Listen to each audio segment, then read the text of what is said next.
Good morning. This morning we're going to be starting in 2 Kings chapter 4, beginning at verse 8.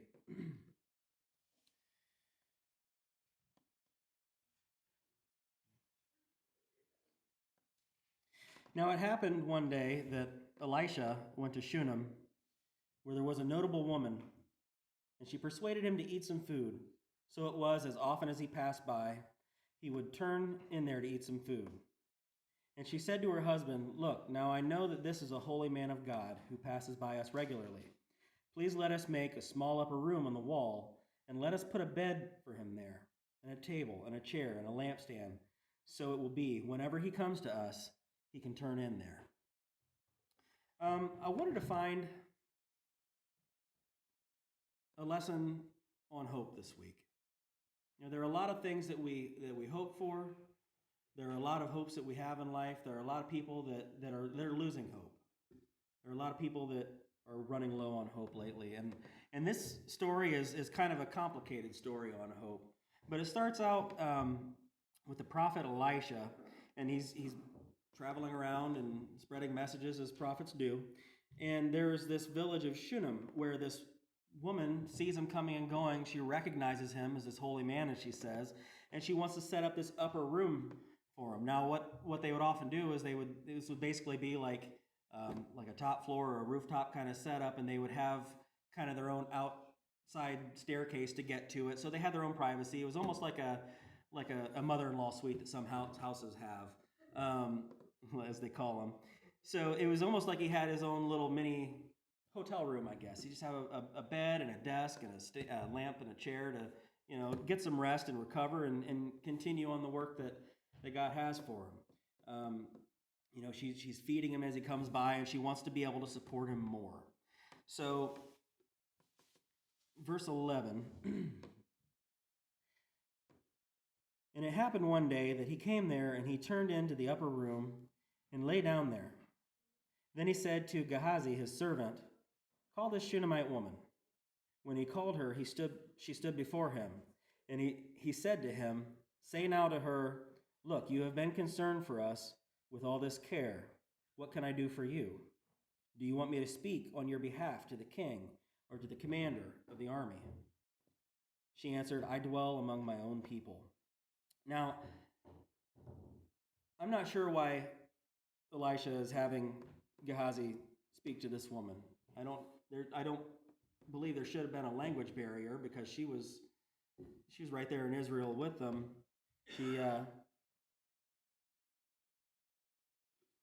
So when I first read this, I thought, is he translating for her?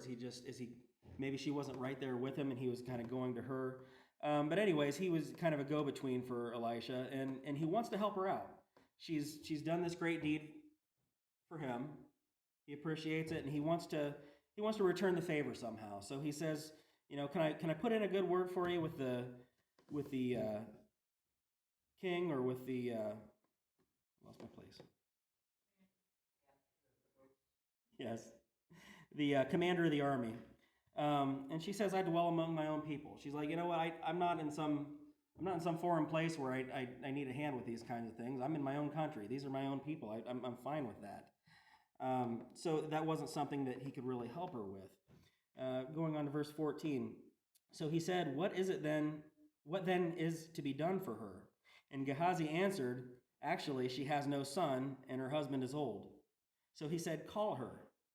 And when he had called her, she stood in the doorway, and he said, "About this time next year you shall embrace a son."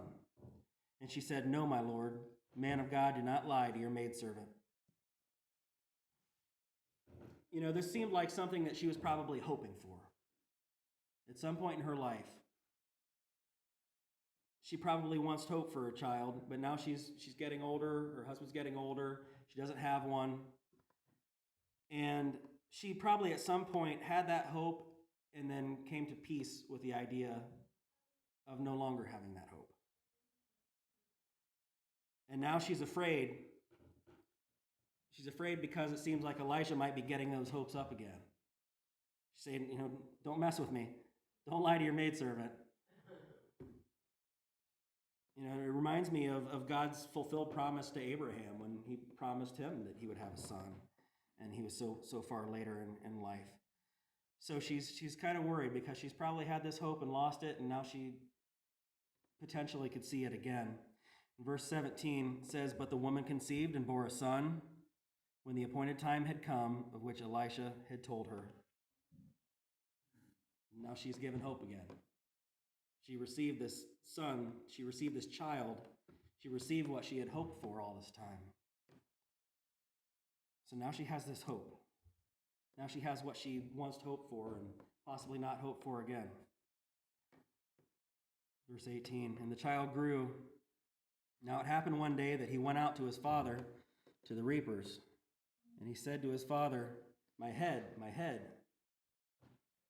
So he said to his servant, 'Carry him to his mother.' And when he had taken him and brought him to his mother, he sat on her knees until noon and then died." Something happened with this child. This was, he's sitting on her knees, so I'm assuming because when it first said that he had grown, I thought, okay, maybe he's an adult at this point. And it's possible he still sat on her knees until he died, but my guess is he was a, younger child, but old enough to be out running out to his father in the fields where he was working. And something happened. I don't know if he had a head injury, if he just started feeling a pain. It could have just been like an intense internal pain. But something happened. Something that went downhill quickly. And at noon that day, the child died. She got to receive what she had hoped for. And then she got to hold that hope and watch it fade away. Verse 21. "And she went up and laid him on the bed of the man of God, shut the door upon him, and went out. Then she called to her husband and said, 'Please send me one of the young men and one of the donkeys, that I may run to the man of God and come back.' So he said, 'Why are you going to him today? It is neither the new moon nor the Sabbath.'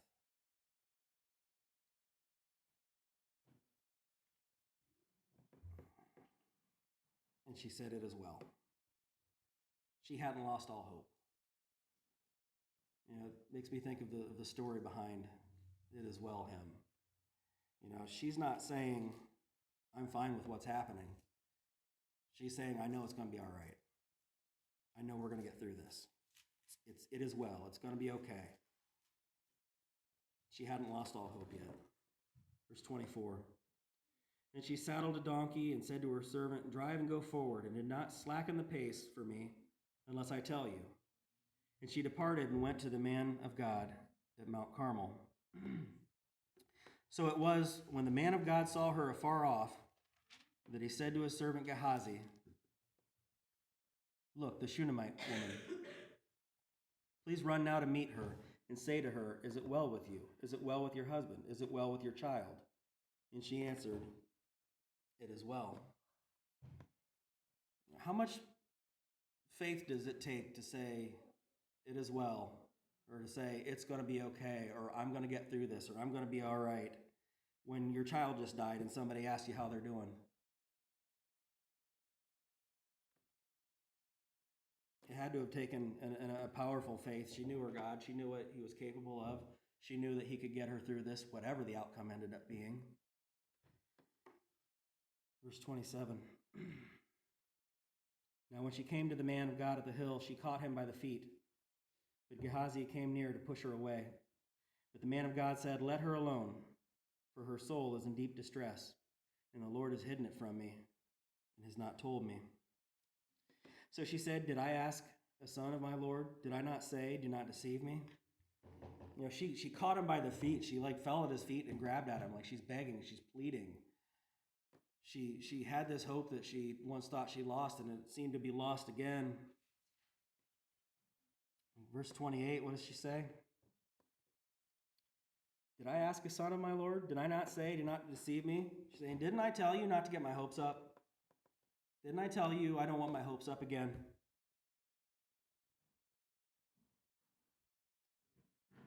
It probably felt like a cruel joke almost, that she had gone that long just to have what she had hoped for and then lost it.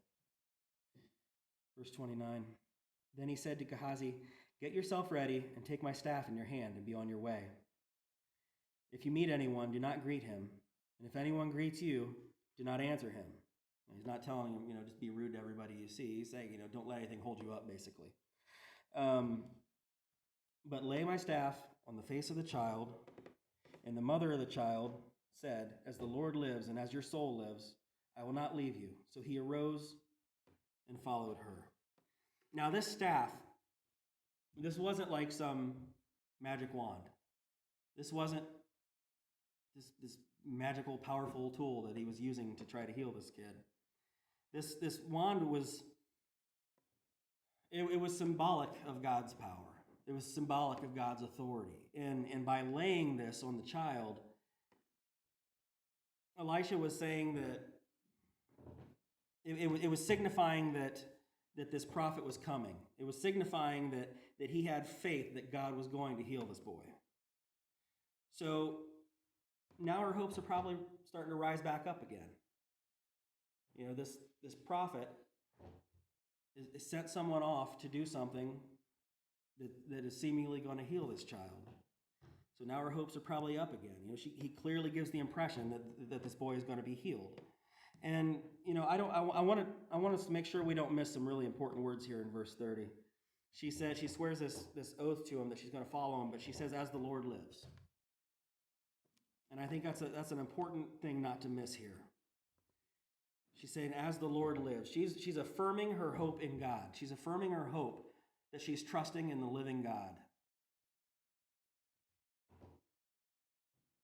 We need to remember that when we're starting to lose hope. Our God's still alive. He's still working.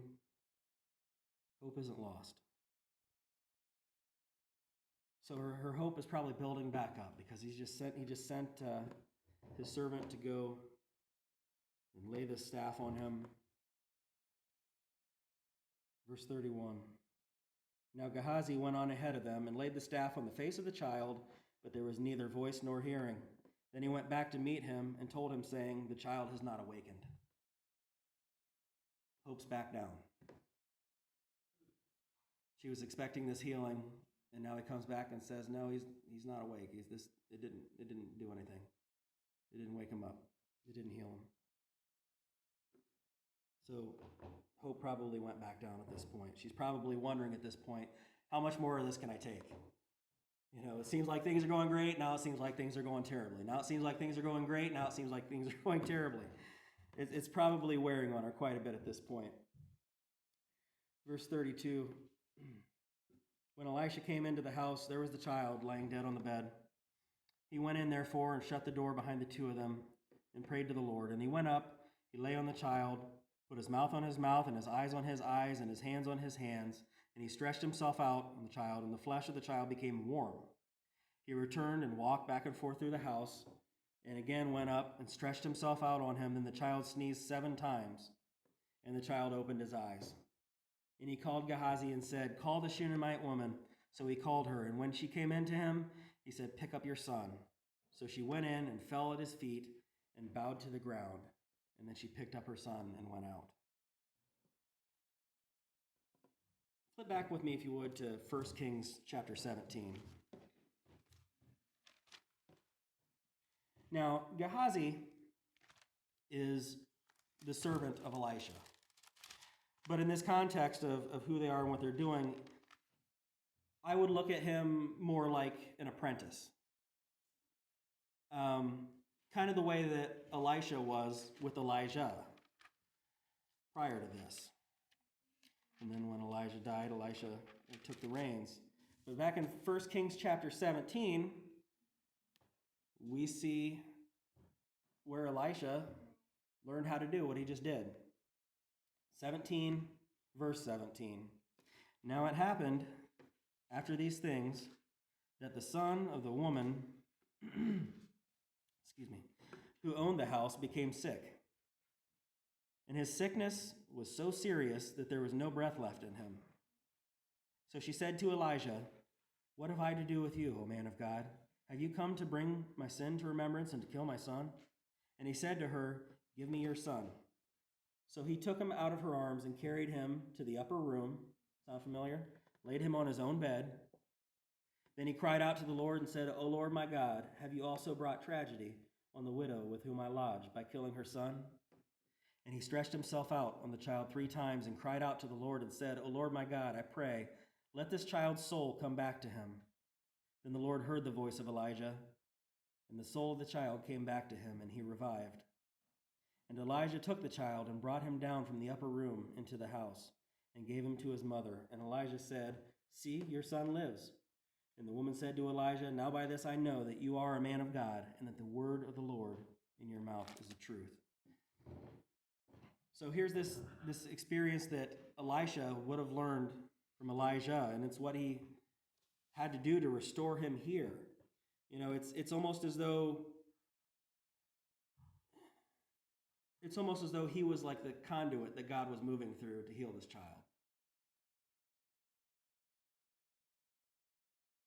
You know, that verse 37, we see that the story kind of ends abruptly. So she went in, fell at his feet, bowed to the ground, and then she picked up her son, and she went out. You know, we don't get to read whether they lived happily ever after. We don't get to read whether they dealt with these back and forth problems for some time after that. We don't get to read if they lived a long, happy life. But we do, from what we do have, learn some really important things. We learn really important lessons from this. You know, notice that, you know, God did give her the child that she had hoped for.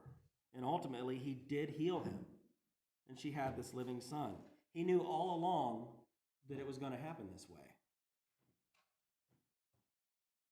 And if she was pulled back and forth between hope and hopelessness, and I believe she probably was, at least to a degree, because we know she had a continued faith in God, but she's probably worried about what she was hoping for in her son. If she was pulled back and forth between this hope and this hopelessness, it was probably because she couldn't see what God sees. She can't see the end from the beginning like he can. She doesn't know what healing he's going to bring. She doesn't know what problems he's going to solve. She doesn't know exactly how he's going to get her through this. And if she did know those things, and if she could see those things, she wouldn't have had a moment of hopelessness. You know, I think that's why we worry so much about problems that never end up happening, because we don't know what's coming. And when we don't know what's coming, we a lot of times think the worst of what's coming. The majority of the things that we worry about happening don't ever end up happening. And we put all this stress and worry on ourselves and convince ourselves at times that all is lost, there's no hope, when there's no substance to it. You know, what I see in this story is that there's a difference between what we hope for and what we hope in. This woman, she hoped for a child, but she hoped in God. And that's why she could say it as well. She had something that she was hoping for in that child, but said because she hoped in God, and her hope was in him, her hope was in something concrete, something permanent, something lasting, something eternal, something perfect. You know, what this Shunammite woman had hoped for, she lost and regained, or seemingly lost and regained, several times throughout this story. But she never lost her hope in God throughout. She was able to say it as well.